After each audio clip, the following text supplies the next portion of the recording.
development လို့ခေါ်ရဲကျမတို့ရဲ့စီမံကိန်းတွေဒါဒီလည်းတနည်းအားဖြင့်စီမံခန့်ခွဲဖို့လိုတယ်အောင်မြင်မှုရှိအောင်နောက်တစ်ခုကတော့ business ပေါ့နော် business ကတော့စီးပွားရေးလုပ်ငန်းတွေဒါကလည်းတနည်းအားဖြင့်ကျမတို့အောင်မြင်မှုရှိအောင်စီမံနိုင်ဖို့လိုပါတယ်အဲဒီအတွက်ကြောင့်မလို့ project management လို့ပြောလို့ရှိရင်စီမံခန့်ခွဲမှု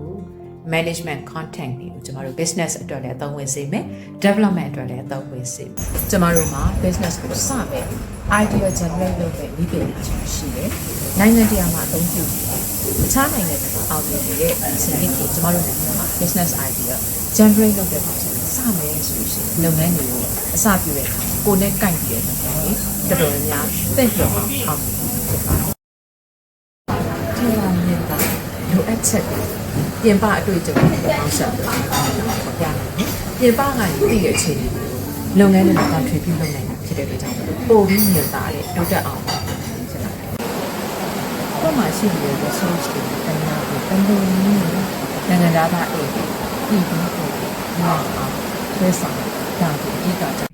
တစ်ခါတည်းမှာအမြဲတမ်းပဲကျမတို့အမှတ်မှားလေးရှိတာကအရာအားလုံးကိုကျမတို့အကုန်ဖြည့်ရှင်းနိုင်တယ်။ကျမတို့မှာရှိနေတဲ့အရာတွေကျမတို့သိထားတဲ့အရာတွေပြည့်ဝနေပြီ။အဲဒီအတွက်ကြောင့်မလို့ဖြည့်ရှင်းနိုင်တယ်ဆိုတဲ့ဒီအသည့်လေးတွေကအမြဲတမ်းပဲကျမတို့ရဲ့မှာဆွဲနေတယ်။အဲ့ဒါကို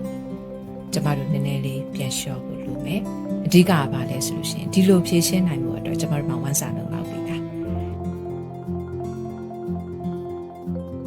အဓိကအဖြစ်တော့ဒီဝန်စားဆိုတဲ့နေရာမှာအသိအမြင်ဘူးတူတာဒါမှမဟုတ်လို့ရှိရင်ကျမတို့ရဲ့သိစရာရှိတဲ့ level အသီးသီးကဒီအချက်လက်တွေနဲ့ပညာရပ်တွေကိုကျမတို့မှာလုံလောက်အောင်စီးပူးထားပြီလားပဲလေလုံလောက်မှုရှိအောင်စီးပူးပြီးတော့ဝန်စားဖြစ်ရမယ်ရတယ်ကျမတို့ရဲ့နံပါတ်1ဖြည့်ရှင်းနိုင်ဖို့ပြဿနာရပ်တွေအောင်နိုင်ဖို့အတွက်နည်းလမ်းတစ်ခုဆိုတာကိုသိမှတ်ထားပါစေ။ Okay ကျေးဇူးတင်ပါတယ်ရှင်။